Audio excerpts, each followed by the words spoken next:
And interest rates are on the rise again. The Federal Reserve announced another increase Wednesday. That's part of its efforts to tame inflation. Right. And NBC's Bree Jackson is in Washington this morning with more on the growing uncertainty about the future of the U.S. economy. Before discussing today's meeting, the Federal Reserve hiking interest rates yet again, this time by a quarter point. inflation pressures continue to run high, and the process of getting inflation back down to 2% has a long way to go.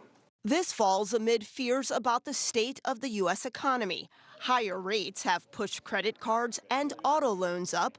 3 U.S. banks failed, and even the federal government is at risk of a debt default. No one should assume that the Fed can protect the economy from the potential, short and long-term effects of a failure to pay our bills on time. The clock is ticking to raise the debt ceiling by June 1st. That's a little bit in dispute right now, but I think we'll get that straightened out, too, politically. President Biden meets with congressional leaders at the White House next week with hopes of hammering out a deal. I'm glad they're agreeing to meet. I hope there's a sense of urgency, and I hope next week is a very productive meeting because there's time's a wasting.